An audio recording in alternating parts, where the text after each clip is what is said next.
नमस्कार दोस्तों, मैं मृदुल अवस्थी आप सभी का स्वागत करता हूं आपके अपने YouTube चैनल की स्टडी विद श्लोक में। की स्टडी विद श्लोक में आपको रीजनिंग की स्पेशल सीरीज़ मिल रही है, साथ ही साथ राजस्व लेखपाल की एग्ज़ाम की दृष्टि से आपको यूपी स्पेशल की भी सीरीज़ दी जा रही है, जो लगभग हमारे अंतिम पड़ाव पे है। और हम लोग आज बात करने वाले थे यूपी में परिवहन की। तो स्टार्ट करते हैं अपना टॉपिक।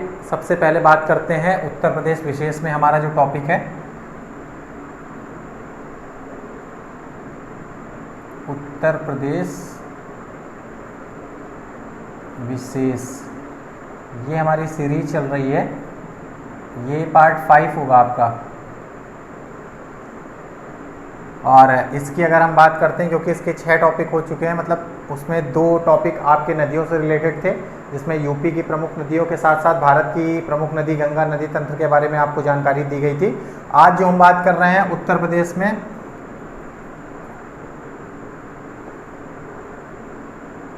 प्रदेश में परिवहन की। देखिए, अगर हम बात करें परिवहन की, जब परिवहन की बात करते हैं तो सबसे पहले जब परिवहन की बात करते हैं तो सबसे पहले जब बात आती है तो एक आती है आपकी सड़क, फिर उसके बाद अगर हम बात करें तो फिर रेल, और फिर उसके बाद जल, और फिर वायु। मतलब ये अगर हम बात करते हैं परिवहन की, क्योंकि जब परिवहन के साधन की हम बात करते हैं, सबसे पहले सड़क मार्ग, जो हम सड़क मार्ग से जाते हैं, फिर उसके बाद रेल, हमारी जो रेलवे है भारतीय रेलवे, उसके बाद जल। अगर जल मार्ग की बात करें तो जो हम अपने बंदरगाह से, जब आपने देखा होगा कि जैसे मुंबई है आपका, मुंबई से हमें विदेश जब पहले पूर्व में लोग जाते थे तो ज़्यादातर बंदरगाहों से जाते थे। तो आपके मुंबई हो गया, वेस्ट बंगाल हो गया, इन सब जगह से आपके पानी के जहाज़ आपको मिलते थे, तो वहाँ से लोग जाते थे, क्योंकि पहले रेल जो है आपके वायुयान की इतनी सुविधाएं उपलब्ध नहीं थी और वायु परिवहन बहुत महंगा होता है, इसलिए लोग जल मार्ग के द्वारा जाते थे। और उसके बाद वायु मार्ग की बात करें तो आप हवाई जहाज़ से सभी लोग परिचित होंगे, तो वो हवाई जहाज़ है। अब देखिए, बात करते हैं सबसे पहले अपने उत्तर प्रदेश की। देखिए, अगर उत्तर प्रदेश की बात करें, क्योंकि जब बात होती है परिवहन की तो उसमें सबसे पहले बात होती है सड़क मार्ग की। अब अगर हम सड़क मार्ग की बात करते हैं तो सबसे पहले देखिए सड़कों के मामले में बात करते हैं, तो भारत में जो सड़कों की बात करें तो भारत में जो सबसे बड़ा जो सड़क मार्ग का आपका जो जाल है, मतलब जो राष्ट्रीय राजमार्गों का जाल, देखिए ये आसान भाषा में समझाने के लिए ये सब भाषाओं का प्रयोग किया जा रहा है। तो इसकी दृष्टि से अगर देखा जाए तो उत्तर प्रदेश का प्रथम स्थान है। उत्तर प्रदेश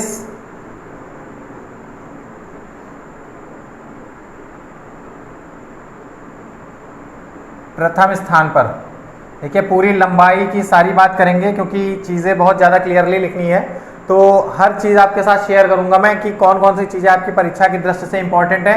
तो सबसे पहले जो बात कर रहे हैं हम, वो आपके सड़क मार्ग की बात कर रहे हैं। सड़क मार्ग की अगर हम बात करते हैं तो सबसे इंपॉर्टेंट चीज़ अगर हम देखें तो सड़क मार्ग में अगर हम देखें तो, क्योंकि सड़कों का जो जाल है वो आपके लगभग हर राज्य और हर राज्य के हर जनपद से होकर के निकालने की कोशिश की जाती है, कि जिससे आसानी से हर व्यक्ति को उसके शहर से कनेक्ट किया जा सके। तो अगर हम यहाँ बात करते हैं तो देखिए, ये राष्ट्रीय राजमार्ग है आपका। ये राष्ट्रीय राजमार्ग की अगर हम बात करें तो जो राष्ट्रीय राजमार्गों का जाल है, जैसे आप जानते होंगे कि अगर हम राष्ट्रीय राजमार्ग की बात करें तो प्रमुख रूप से जब ये जो राष्ट्रीय राजमार्गों की बात हो रही थी तो ज़्यादातर लोग अटल बिहारी वाजपेयी जी का नाम लेते हैं। क्यों? क्योंकि जो प्रधानमंत्री ग्राम सड़क योजना की शुरुआत की गई थी वो उनके ही समय में की गई थी। अटल बिहारी वाजपेयी जी ने ही प्रधानमंत्री ग्राम सड़क योजना की शुरुआत की थी, उनके समय में हुई थी। और अगर राष्ट्रीय राजमार्गों की बात करें तो राष्ट्रीय राजमार्गों की जो लंबाई है उसकी दृष्टि से देखें तो उत्तर प्रदेश का भारत में, मतलब उत्तर प्रदेश ये आपके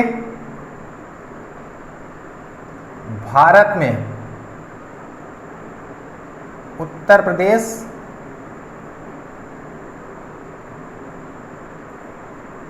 प्रथम स्थान पर है। अब अगर हम बात करते हैं यहां से, तो अगर बात करें राष्ट्रीय राजमार्गों के जाल की, तो राष्ट्रीय राजमार्गों के जाल की ये बात होती है, तो जो इसकी लंबाई है, लगभग अगर लंबाई की बात करें तो लंबाई इसकी है 8,483 किलोमीटर।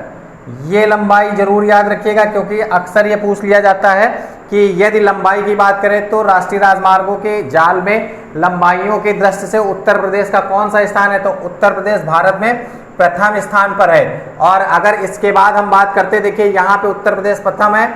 अगर दूसरी बात करते हैं तो दूसरी मार्ग में आपका राजस्थान है, राजस्थान द्वितीय स्थान पर।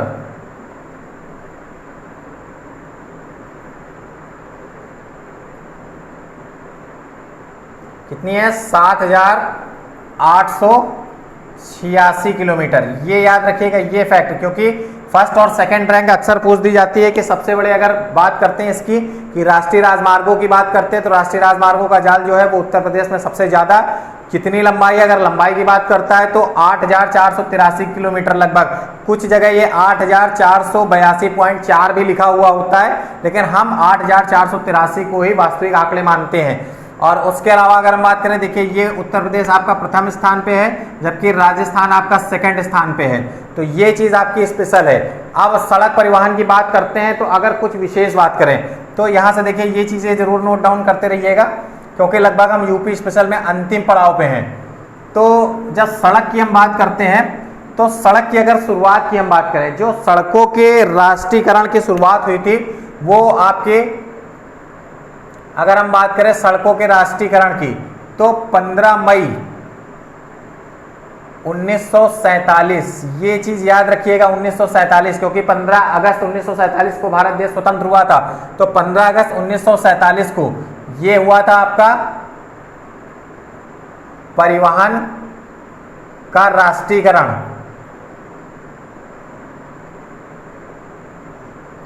राष्ट्रीयकरण हुआ था। अब देखिए एक चीज याद रखिएगा, अब यहां से अगर हम बात करते हैं, देखिए राष्ट्रीयकरण की अगर हम बात करें तो कुछ लोगों को मन में ये डाउट होगा कि जब देश 15 अगस्त 1947 को आजाद हुआ था तो फिर ये पहले राष्ट्रीयकरण कैसे हो गया। तो जब कुछ आपको याद होगा कि जब योजनाएं चलती थी, तो जब योजनाओं के समय में अंग्रेजों की कुछ योजनाएं होती थी तो उसमें अंग्रेजों के हिसाब से सरकारें चलती थी। तो उस समय अगर देखा जाए तो राष्ट्रीयकरण जो हुआ था वो 15 मई 1947 को किया गया था। अब देखिए इसके आगे अगर हम बात करते हैं, अब यहां से देखिए जब सड़कों के मायाजाल की बात आती है तो सड़कों के मायाजाल की, क्योंकि जो आपके राष्ट्रीय राजमार्ग हैं,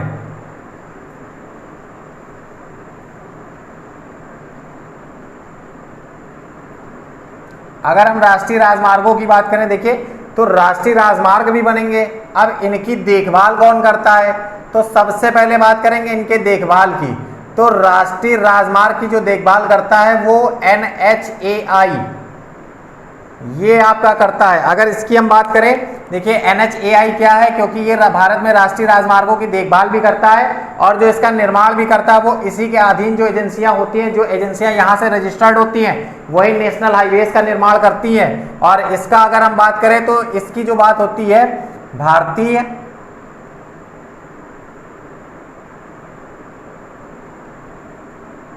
राष्ट्रीय राजमार्ग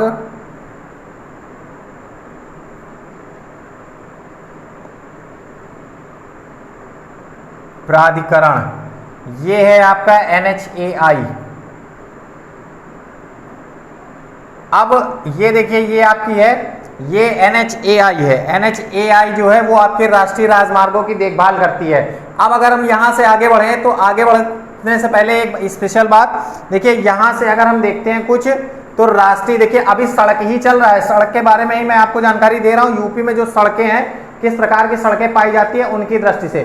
तो अब अगर हम यहां से बात करें तो देखिए यहां से अगर हम बात करें तो जो आपके सबसे लंबे राजमार्ग हैं, तो राजमार्गों की अगर हम बात करें, देखिए राजमार्गों की बात करें तो यूपी में लगभग 60 राष्ट्रीय राजमार्ग हैं। उत्तर प्रदेश में लगभग 60 राष्ट्रीय राजमार्ग। ये चीज याद रखिएगा, ये तथ्य बहुत इंपॉर्टेंट है, इसीलिए मैंने इसको जो है कलर चेंज करके लिखा है, ब्लू मार्कर से जो है मेंशन किया है, क्योंकि ये जो राष्ट्रीय राजमार्गों की अगर बात करता है तो यूपी में 60 जो है राष्ट्रीय राजमार्ग उत्तर प्रदेश से होकर के निकलते हैं। अब अगर हम इसमें बात करते हैं तो सबसे लंबे की अगर हम बात करें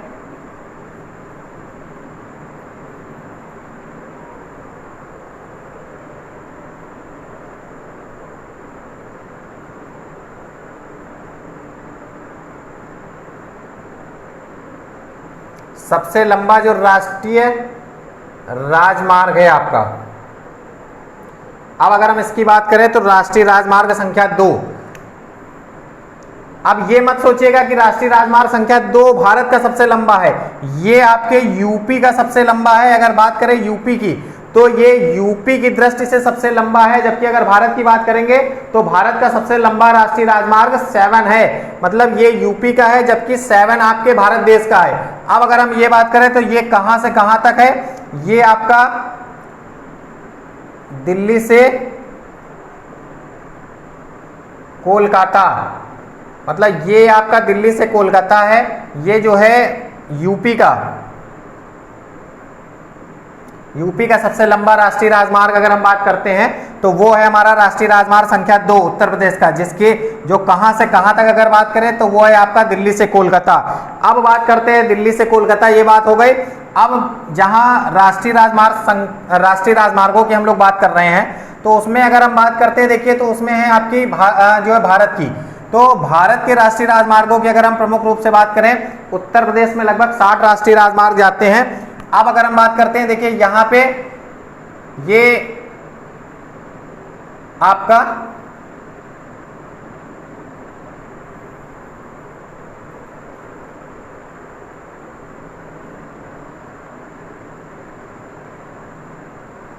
दिल्ली से कोलकाता, अगर इसकी बात करें तो ये है नंबर 2,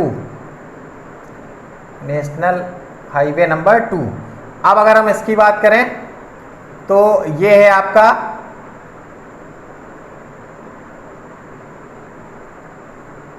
वाराणसी से कन्याकुमारी, जो प्रमुख रूप से है ये है आपका नेशनल हाईवे नंबर 7। अब देखिए यहां से बात करते हैं, यहां से अगर हम बात करें तो ये भारत का सबसे लंबा है,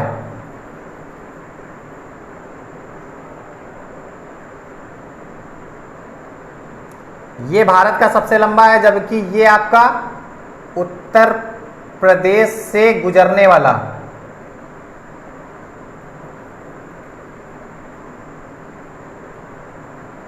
देखिए इसीलिए मैंने दोनों चीजें साथ लिखी है कि ये चीज आपके दिमाग से मिस ना हो। NH7 है जो आपका, वो भारत का सबसे लंबा है, जबकि NH2 की अगर हम बात करें तो उत्तर प्रदेश से गुजरने वाला सबसे लंबा राष्ट्रीय राजमार्ग है।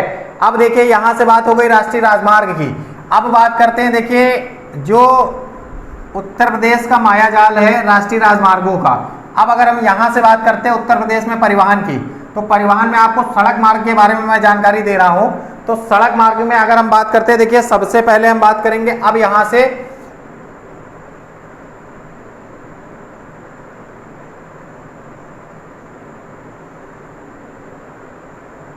लेखपाल की दृष्टि को देखते हुए यूपी 888 की जितनी भी परीक्षाएं हैं उसमें कहीं ना कहीं किसी ना किसी रूप में एक क्वेश्चन आपको एक्सप्रेसवे से जरूर मिलेगा। अब देखिए हम बात करते हैं एक्सप्रेसवे की। तो जब एक्सप्रेसवे की हम बात करें तो सबसे पहले जब एक्सप्रेसवे की बात होती है तो हमारे दिमाग में बात आती है अब आपके आगरा एक्सप्रेसवे की, जिसे पूर्व में ताज एक्सप्रेसवे के नाम से जानते थे, और उसकी जो शुरुआत हुई थी वो आपके दिल्ली से आगरा के बीच में हुई थी। उत्तर प्रदेश के गौतम बुद्ध नगर से शुरुआत हुई थी, मतलब दिल्ली NCR को टच करता है। अब अगर हम बात करते हैं यहां से, तो उत्तर प्रदेश का जो सबसे पहला एक्सप्रेसवे है ये है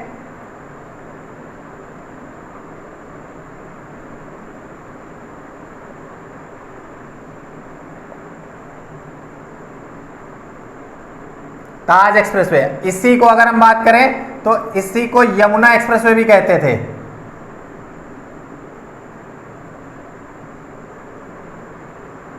ये आपका यमुना एक्सप्रेसवे है। अब अगर हम इसकी बात करें तो ये कहां से कहां तक है, तो ये आपका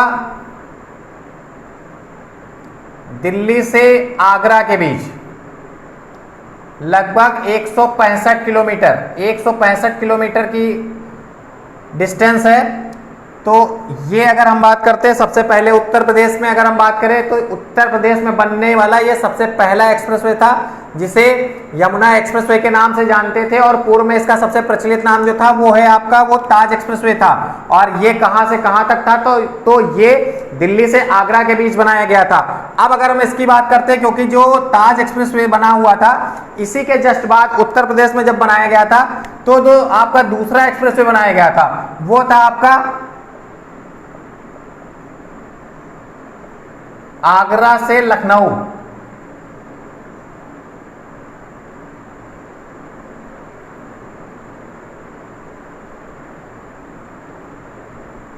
देखिए इसकी क्या विशेष बात थी, इसकी विशेष बात यह थी कि जब आगरा लखनऊ की बात करते तो ये अभी तक का जब बात करें तो सबसे लंबा एक्सप्रेसवे है। क्यों है, क्योंकि इस पे आपको याद होगा ये सबसे मतलब ये देश का पहला ऐसा एक्सप्रेसवे बना था जिसपे पहली बार हवाई पट्टी बनाई गई थी। इसमें आपने देखा होगा कि लखनऊ से आगे जब बढ़ते हैं तो उन्नाव के पास एक जगह है बांगरमऊ, बांगरमऊ के पास में इस पे एयर शो हुआ था। जब आपके झांसी से कुछ जो है आपके एयरफोर्स के विमान उड़े हुए थे और कुछ दिल्ली से कुछ गाजियाबाद के हिंडन से वहां से उड़ान भर करके जिनकी लैंडिंग सफलतापूर्वक इस एक्सप्रेसवे पर हुई थी। और तत्कालीन मुख्यमंत्री, उत्तर प्रदेश के तत्कालीन मुख्यमंत्री श्री अखिलेश यादव जी के द्वारा इसका उद्घाटन हुआ था और उन्हीं की देखरेख में ये बना था। और अगर हम बात करते हैं इसकी, तो ये अभी तक का सबसे लंबा है जो आगरा से लखनऊ तक बनाया गया था। और एक चीज याद रखिएगा, देखिए यहां से एक चीज याद आ गई, जब यहां बात करते हैं तो ये पहले ये 6 लेन बना था, जबकि बाद में ये 8 लेन प्रस्तावित हो गया था। और आगरा लखनऊ एक्सप्रेसवे की बात करें तो ये 6 लेन था, ये 6 लेन था। और सबसे पहली हवाई पट्टी यही बनी थी। कितनी बनी थी, तो 3.2 किलोमीटर। ये 3.2 किलोमीटर मोस्ट इंपॉर्टेंट चीज, तो ये याद रखिएगा जो उत्तर प्रदेश के उस समय के एक्सप्रेसवे बने हुए थे।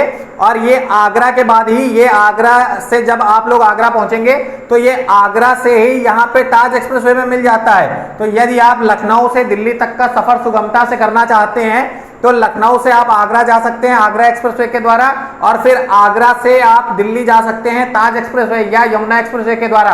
और याद रखिएगा यमुना एक्सप्रेसवे के पास में ही सबसे बड़ा यूपी का पहला जो आपका जिसमें सबसे ज्यादा जो रेसिंग होती है, grand pre racing, Buddha circuit, वो बुद्धा सर्किट इंटरनेशनल सर्किट जो है वो भी आपका यमुना एक्सप्रेसवे के निकट ही बना हुआ है।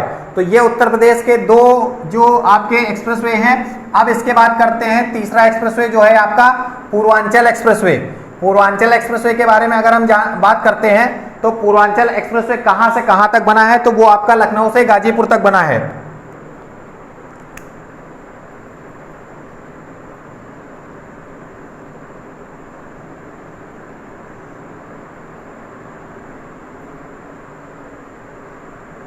मेरे द्वारा कोई चीज मिस नहीं होगी। ये बात करते हैं, जब मैंने अभी आपको बताया था जब दूसरा एक्सप्रेसवे बना था तो लखनऊ से आपका आगरा तक की बात हुई थी, तो वो उस समय का तत्कालीन उस समय का सेकंड रैंक मतलब फर्स्ट रैंक हो गई थी, क्योंकि उस समय 2 ही एक्सप्रेसवे बने हुए थे। लेकिन जब पूर्वांचल एक्सप्रेसवे का निर्माण हो गया तो ये अभी तक का सबसे लंबा हो गया। क्यों हो गया, क्योंकि इसकी जो लंबाई थी वो लगभग 341 किलोमीटर। ये इसलिए अब तक का सबसे लंबा एक्सप्रेसवे बनाया गया है। और इसकी अगर हम बात करते हैं तो ये आपका लखनऊ से गाजीपुर के मध्य बनाया गया, और ये लखनऊ से गाजीपुर के मध्य बनाया गया है जो 9 जनपदों से होकर गया है।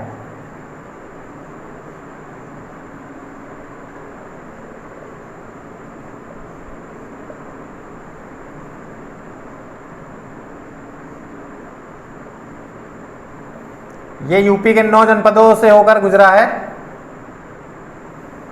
लखनऊ से गाजीपुर, और ये इसकी जो लंबाई है ये 341 किलोमीटर है। ये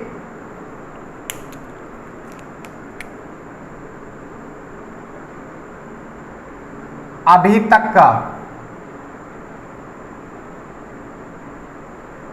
सबसे लंबा, अगर हम बात करते हैं तो सबसे पहली रैंक जो होगी वो आपकी पूर्वांचल एक्सप्रेसवे की होगी और दूसरी आपकी लखनऊ आगरा एक्सप्रेसवे की होगी।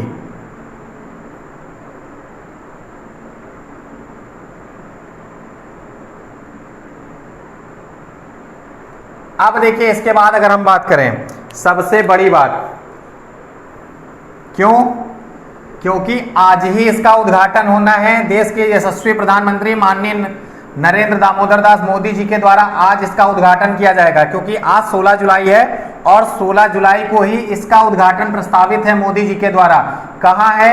आपके बुंदेलखंड क्षेत्र में, झांसी के निकट, और एक्सप्रेसवे का नाम आपके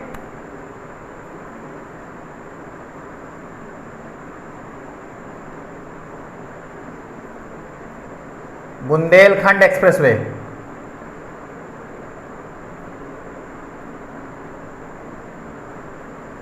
इसकी विशेष अगर हम बात करें तो देखिए, अगर विशेष की बात करें तो ये तीन विशेष चीजें हैं। ये चित्रकूट, झांसी से इटावा, क्योंकि ये इटावा के आगे ही आपके लखनऊ एक्सप्रेसवे में जुड़ जाएगा। तो ये चित्रकूट से इटावा के बीच में ये बनाया गया है और इसकी जो कुल लंबाई है, वो जो इसकी लंबाई है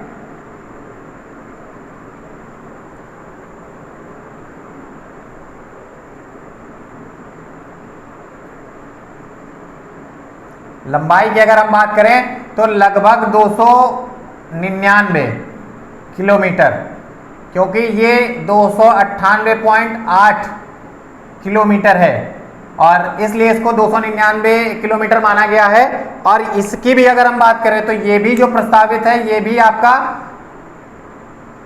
4 लेन है, मतलब ये भी 6 लेन नहीं होगा। जबकि पूर्व में आपको जो बताया गया है जो 6 लेन है वो 6 लेन है और जो 8 लेन है, जैसे आपका ताज एक्सप्रेसवे है वो 6 लेन बना था और 8 लेन प्रस्तावित है। उसके अलावा आपका जो लखनऊ आगरा एक्सप्रेसवे बनाया गया था वो 6 लेन बनाया गया था।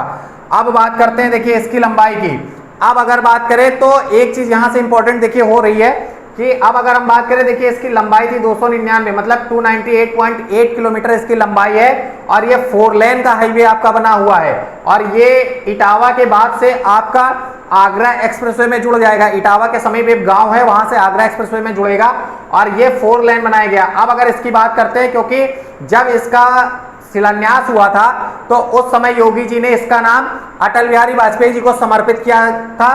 तो 2018 में, जब 2018 में योगी जी ने इसका शिलान्यास किया था तो ये अटल जी को समर्पित किया गया था।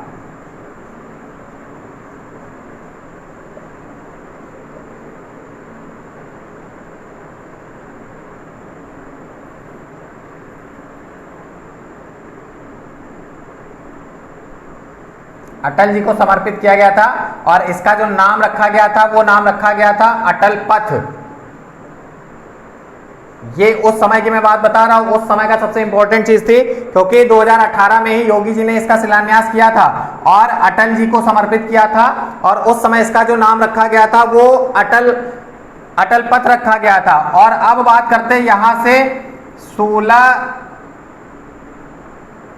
जुलाई 2022, यानी कि आज की हम बात कर रहे हैं, वर्तमान की बात कर रहे हैं, इसका जो उद्घाटन होगा, मतलब ये आज से पूरी तरीके से जनता को समर्पित किया जाएगा। ये किसके द्वारा?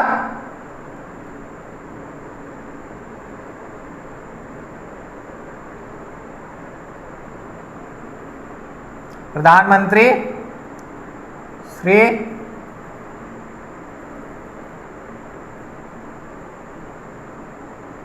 नरेंद्र नहीं है, नरेंद्र है,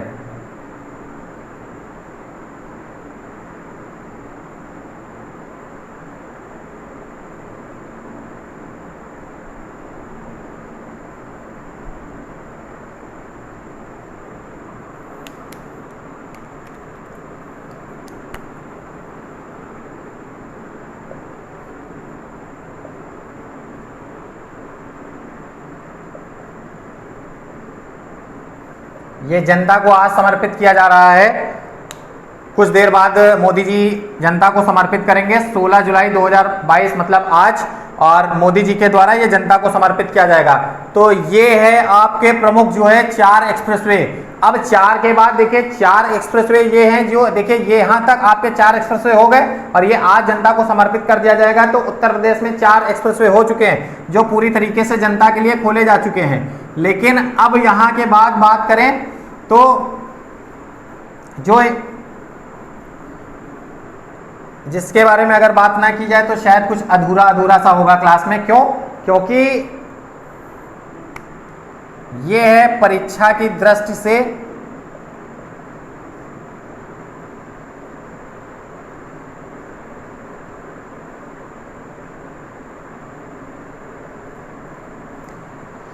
गंगा एक्सप्रेसवे।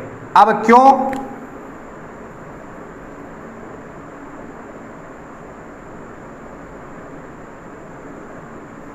ये प्रस्तावित है, सरकार के द्वारा गंगा एक्सप्रेसवे प्रस्तावित किया गया है। और अगर इसकी बात करें तो ये आपका मेरठ से प्रयागराज इसके बीच में बनाया जाएगा और जिसमें लगभग पूर्वी जनपद और आपके पश्चिमी जनपद, इन जनपदों को मिला करके बनाया जाएगा। और इसकी जो लंबाई होगी वो लंबाई लगभग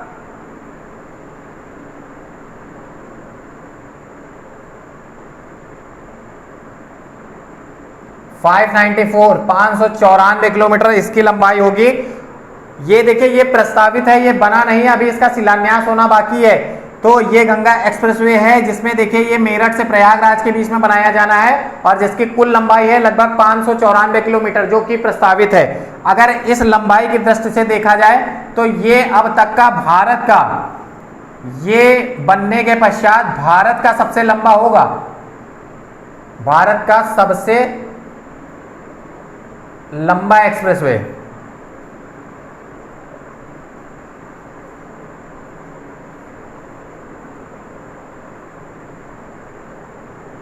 ये प्रस्तावित है। अब अगर हम इसके बाद बात करें, देखिए ये आपके परिवहन की बात थी। अब परिवहन के बाद अगर हम बात करते हैं, आगे बढ़ते हैं, तो परिवहन की जब बात करते हैं तो ये आपकी देखिए अभी मैं यहाँ पे बात कर रहा था परिवहन की, तो इसमें ये जो बात हो रही थी ये आपकी सड़क की बात हो रही थी। जब सड़क की ये बात हो रही थी, अब सड़कों के बाद अगर आगे बढ़ते हैं तो देखिए सड़क में ही अगर हम बात करें आपकी ट्रांसपोर्ट की, तो ट्रांसपोर्ट में अगर हम बात करें तो उत्तर प्रदेश में जो ट्रांसपोर्ट में सबसे आगे अगर बात होती है तो और सबसे बड़ी जो बात होती है वो है आपका उत्तर प्रदेश परिवहन में रोडवेज। रोडवेज के बारे में इसलिए बात हो रही है क्योंकि ये परिवहन की दृष्टि से सबसे इंपॉर्टेंट है और ये जो है ये आपका उत्तर प्रदेश सरकार के द्वारा संचालित बस सेवा है। अब अगर हम इसकी बात करें तो उत्तर प्रदेश सरकार के द्वारा इसकी जो शुरुआत की गई, ये सबसे पहले जो गठन हुआ था, इसका जो गठन हुआ था वो हुआ था 1 जून, जबकि आपकी बस जो थी वो बस पहले प्रस्तावित थी, मतलब बस पहले चलाई जा चुकी थी। लेकिन जब परिवहन यूपीएसआरटीसी इसकी जब बात करते हैं तो इसके जब गठन की बात करते हैं तो इसका जो गठन हुआ था वो 1 जून 1972 को हुआ था। और बात करें उत्तर प्रदेश में सबसे पहली बस की, तो यूपी की जो सबसे पहली बस चलाई गई थी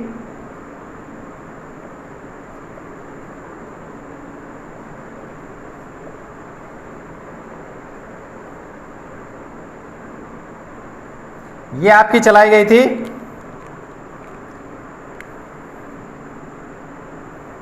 1947 में। कहां से कहां तक? तो ये आपका लखनऊ से बाराबंकी के बीच, दिख रहा है ना सभी लोगों को यहाँ, ये लखनऊ से बाराबंकी के बीच चलाई गई थी और ये पहली बस सेवा थी। मतलब 1947 में जब सबसे पहली बस की बात करें तो आपकी जो रोडवेज की सबसे पहली बस थी वो आपकी 1947 में चलाई गई थी और लखनऊ से बाराबंकी के बीच चलाई गई थी। अब अगर हम यहाँ से आगे कुछ बात करें तो उत्तर प्रदेश में ही आपको याद होगा कि जो रोडवेज है, रोडवेज की शताब्दी बस सेवा भी चलती है। तो जो शताब्दी बस सेवा थी सबसे पहले कहां चलाई गई? तो सबसे पहले शताब्दी बस सेवा जो थी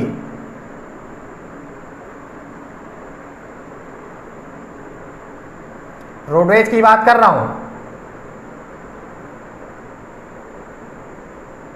ये चलाई गई थी आपकी लखनऊ से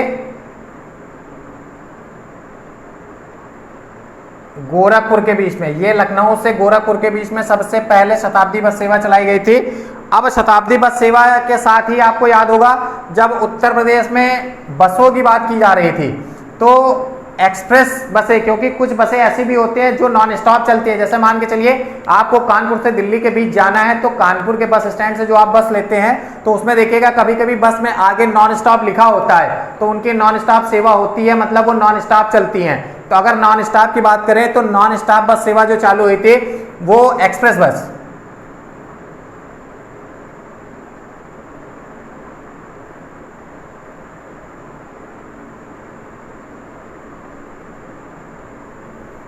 ये 1993, ये इसलिए देखिए, ये पहले इसलिए बताया कि एक चीज याद रखिएगा, यहां से एक अंतर बताऊंगा उससे एक चीज आप भूलेंगे नहीं बिल्कुल।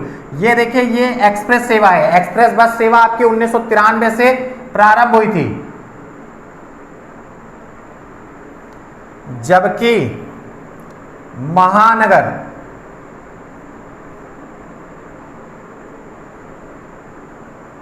बस सेवा जो है आपकी वो 1992 कहां से कहां तक सबसे पहले जो महानगर बस सेवा स्टार्ट हुई थी ये आपकी कानपुर में स्टार्ट हुई थी।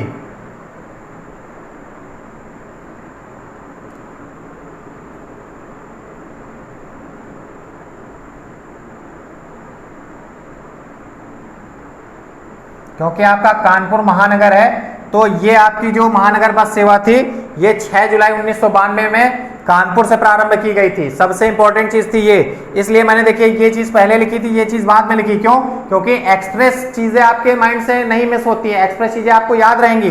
तो एक्सप्रेस इसलिए पहले बताया गया जबकि महानगर सेवा आपको बाद में बताई गई है। अब इसके बाद अगर हम बात करें तो कुछ इंपॉर्टेंट चीजें यहां से, क्योंकि जब बात कर रहे हैं रोडवेज की तो रोडवेज के बाद अगर कुछ इंपॉर्टेंट चीजें हैं जब ट्रांसपोर्ट विभाग की बात आती है, तो अभी आपने देखा होगा रिसेंटली या कुछ समय से आप लोग देख रहे होंगे कि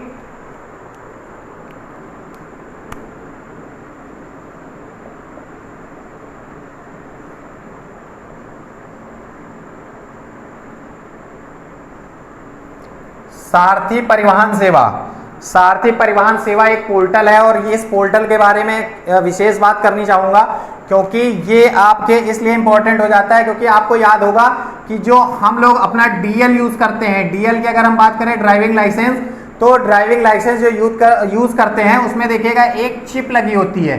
चिप की बात करते हैं तो चिप की जो सर्विसेज आई थी वो सारथी परिवहन के द्वारा ही जारी की गई थी और उस समय जो आपका था वो एक सारथी एप्लीकेशन था, सारथी एप्लीकेशन था जिसमें चिप युक्त एक ये सॉफ्टवेयर था, एप्लीकेशन चिप युक्त था जिसमें चिप युक्त ड्राइविंग लाइसेंस के बारे में पूरी जानकारी थी और जो सबसे पहले इसकी शुरुआत की गई थी। अगर इसकी शुरुआत की बात करें तो 9 जनवरी 2013 से 9 जनवरी 2013 को इसकी जो शुरुआत की गई थी वो सहायक संभागीय परिवहन अधिकारी या RTO office Lucknow, RTO office Lucknow के द्वारा जो है इसकी शुरुआत की गई थी। सबसे पहले अगर बात करेगा कि सबसे पहले स्मार्ट ड्राइविंग लाइसेंस कार्ड कहां से जारी किया गया तो वो आपका लखनऊ होगा, ये याद रखिएगा, आरटीओ लखनऊ के द्वारा जारी किया गया था और लखनऊ में ही इसकी शुरुआत की गई थी सबसे पहले। क्योंकि ये सबसे इंपॉर्टेंट चीज इसलिए हो जाती है क्योंकि आज के दौर में हर चीज डिजिटल हो रही है, क्योंकि सरकार हर चीज को डिजिटल कर रही है। यहाँ इस एप्लीकेशन के द्वारा आप अपने ट्रांसपोर्ट से रिलेटेड कोई भी प्रॉब्लम है, कोई भी समस्या है, चाहे वो आपकी डीएल की हो या आपकी गाड़ी से रिलेटेड कोई भी प्रॉब्लम हो या आपकी फिटनेस से रिलेटेड कोई भी प्रॉब्लम हो, मतलब आपके परिवहन विभाग से संबंधित कोई भी अगर आपको प्रॉब्लम हो रही है तो आप इस एप्लीकेशन को फॉलो करिए। इस एप्लीकेशन में ही सारी डिटेल्स अवेलेबल है, वो चाहे फीस से संबंधित हो या फिर आपके चालान से संबंधित। और आपके लाइसेंस का रिन्यूअल, नया लाइसेंस कैसे बनता है, ये सब इसी एप्लीकेशन के द्वारा हो रहा है, कुछ भी नया नहीं है। लेकिन क्यों? क्योंकि ये आज की दृष्टि से बहुत महत्वपूर्ण हो रहा है। ये 9 जनवरी 2013 को आरटीओ लखनऊ के द्वारा सबसे पहले आपका स्मार्ट डीएल जारी किया गया था। तो ये आपकी परीक्षा की दृष्टि से इंपॉर्टेंट चीजें थी। देखिए परिवहन की अगर हम बात करें तो मैंने आज जो आपकी बात की है वो आपके सड़क परिवहन की बात की है। सड़क परिवहन के साथ आपकी जो सड़कों के प्रमुख मायाजाल हैं, जो राष्ट्रीय राजमार्गों के मायाजाल हैं उत्तर प्रदेश में, उनके बारे में जानकारी की है। अब नेक्स्ट क्योंकि क्लास बहुत बड़ी हो रही होगी तो क्लास बड़ी ना करते हुए, क्योंकि बहुत चीज़ें ऐसी भी होती हैं कि चीज़ें अगर माइंड से मिस होने लगे तो फिर उस क्लास का कोई फायदा नहीं होता। और अगर आपकी स्टडी विद श्लोक में है तो आपकी परीक्षा की दृष्टि से जो चीज़ें इंपॉर्टेंट है वही चीज़ें आपको बताई जाएंगी। तो यहाँ आज क्लास को हम ब्रेक कर रहे हैं। नेक्स्ट लेक्चर में जो आपको जानकारी दी जाएगी वो आपका रेलवे और जल मतलब वाटर, ये दो चीजें आपकी हैं। अगर आप लोगों को कोई समस्या ना हो, क्योंकि बहुत ज़्यादा चीज़ें नहीं हैं, लेकिन अगर आप लोग चाहेंगे तो इस क्लास में भी फिनिश कर सकते हैं। लेकिन अगर हम बात करें यहाँ से रेलवे की, तो रेलवे और जल में ज़्यादा चीज़ें नहीं है, लेकिन उनके साथ मैं ये चाहता हूँ कि आपका जो हवाई है, हवाई अड्डे, ये यूपी के प्रमुख हवाई अड्डे हैं। प्रमुख हवाई अड्डे में अगर हम बात करें तो आपके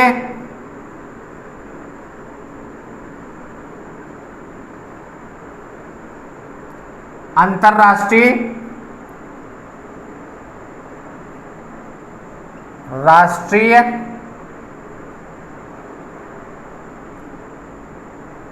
सेना और वायुसेना। देखिए अभी केवल नॉर्मली मैं हिंट दे रहा हूं। अंतरराष्ट्रीय की बात करें तो अगर 3 है, आपकी राष्ट्रीय की अगर बात करें तो राष्ट्रीय 5 हैं, और इसके अलावा सेना की बात करें तो 1 है, और वायुसेना की बात करें तो 1 है। लेकिन ये हवाई अड्डे कहाँ हैं, किस किस लोकेशन में है, किस किस जनपद में है, मतलब किस जनपद में प्रमुख रूप से स्थित हैं। तो इसके लिए आपको एक काम करना होगा। नेक्स्ट वीडियो जब भी आप देखेंगे तो उस समय आपके पास उत्तर प्रदेश का मैप होना चाहिए, क्योंकि उत्तर प्रदेश के मैप में ये हवाई अड्डे कहाँ कहाँ स्थित है पूरी तरीके से वहाँ पे आपको सारी जानकारी हो जाएगी, और भविष्य में भी आपके लिए ये चीज़ें सुगमता से याद रहेंगी। तो ये नेक्स्ट क्लास में मैं आप सभी को कराऊंगा, साथ ही साथ रेलवे और जलमार्ग के बारे में भी बताऊंगा। आज की क्लास आप सभी को कैसी लगी है ये कमेंट बॉक्स में जरूर बताएं। यदि आपको कोई समस्या आ रही तो सोशल मीडिया के सारे प्लेटफॉर्म की जानकारी आपको दी जा चुकी है, और साथ ही साथ हमारे डिस्क्रिप्शन बॉक्स में भी देखिएगा हमारे व्हाट्सएप, टेलीग्राम सभी चैनल का लिंक अवेलेबल है। यदि आपको कोई प्रॉब्लम आ रही है तो आप वहां से कॉल भी हमें कर सकते हैं। हमारी टेक्निकल टीम का कॉलिंग नंबर भी आपको अवेलेबल कराया गया है। साथ ही साथ आपको टेलीग्राम और व्हाट्सएप के चैनल की डिटेल्स भी आपको दी जा चुकी हैं। तो जो भी समस्या आ रही है वो हमारे साथ शेयर करें और उसका सलूशन आप सभी लोगों को मिलेगा। नेक्स्ट क्लास में मिलते हैं, तब तक के लिए सभी लोगों को धन्यवाद। थैंक यू सो मच, शुक्रिया।